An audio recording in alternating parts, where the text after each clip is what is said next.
Hello বন্ধুরা, কেমন আছো তোমরা? যে যেখানেই আছো আশা করি সকলে খুব ভালোই আছো।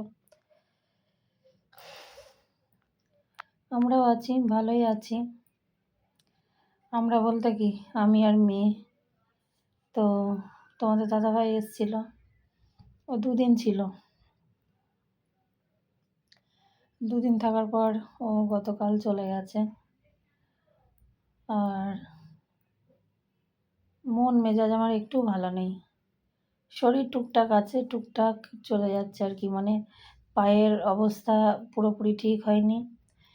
অ্যান্টিবায়োটিক খাচ্ছিলাম, অ্যান্টিবায়োটিকটা শেষ হয়ে মানে দুটো ছিল আর, কিন্তু অন্য ওষুধগুলো অ্যান্টিবায়োটিকের সঙ্গে যে ওষুধগুলো থাকে সেইগুলো আর নেই।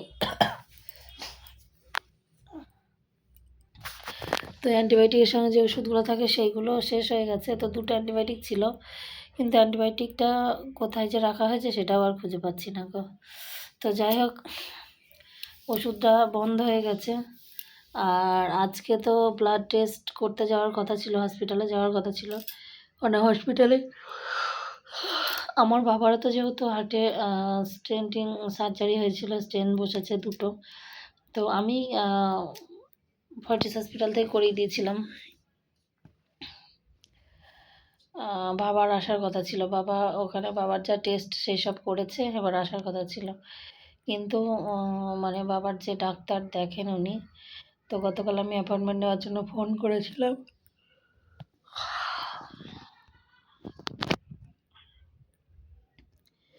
কিন্তু ডক্টর বললেন আমি তো বাইরে আছি, শনিবারে ফিরবো। এবার শনিবারে ফিরবো মানে শনিবার হচ্ছে জামাই ষষ্ঠী। তার মানে আর এই সপ্তাহে হবে না, এই সপ্তাহে আর দেখানো হবে না। তো আজকে আমার আর যাওয়া হয়নি। মানে আজকে আমার সকাল থেকেই মন মেজাজ কোনো কিচ্ছু ভালো নেই। না ঠিকঠাক করে কাজকর্ম করেছি, না কিছু করেছি। মানে একদমই ভালো নেই, মানে এত খারাপ। আসলে একটা জায়গায় আমি অনেক ঠকে গেছি।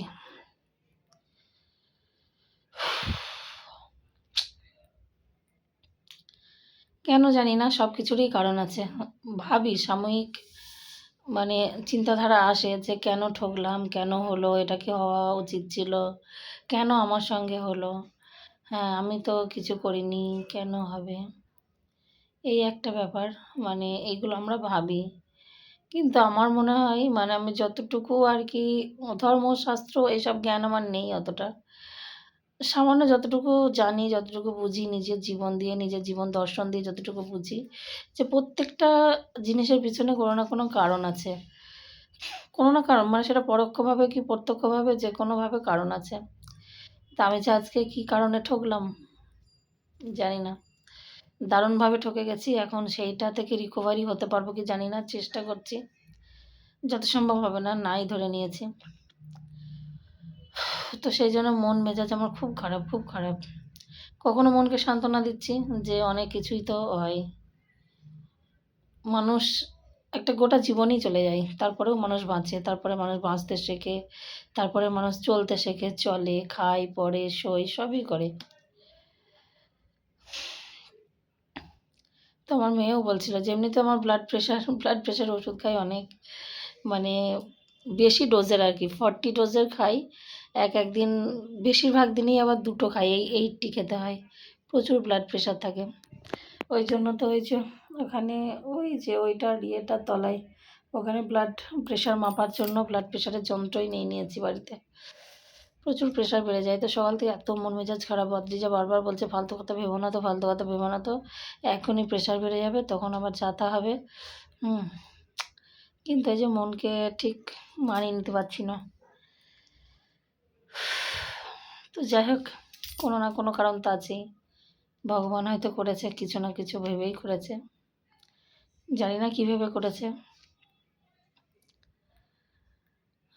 তবে খুবই খারাপ মন, কিচ্ছু ভালো লাগছে না, কি মানে কিছুই ভালো লাগছে না আমার। সেই খাওয়া দাওয়া করে শুয়েছি তো শুয়েই আছি, যে উঠবো, উঠতেও ভালো লাগছে না, যে মানে উঠে আমি কোনো কাজ করব কি, মানে কিছুই ভালো লাগছে না। মানে কী মানে মনে হচ্ছে কিছু কিছু বুঝতে পারছি না, কীরকম একটা ব্যাপার। তো ভুলতে হবে, সব কিছু ভুলতে হবে, ভগবানের উপর ছাড়ি। যা আছে কপালে তাই হবে। উনি যা যা ঠিক করে রেখেছেন সেটুকুই হবে। কিচ্ছু নেই আমার হাতে, কিচ্ছু নেই।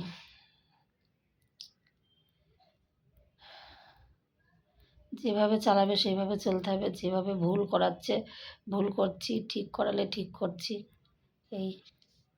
তো চলো, ফালতু একটু তোমাদের সঙ্গে একটু বক বক বক বক করলাম। এই যে মনের কথাটুকু বললাম, এইখান থেকে একটু হয়তো মনটা সামান্য আমার হালকা হলো, সেই জন্যই তোমাদেরকে বলা। তো চলো, আর তোমরা একটু এখান থেকে কি করে বেরোবো আমি আমি একটা সাজেশন দিও।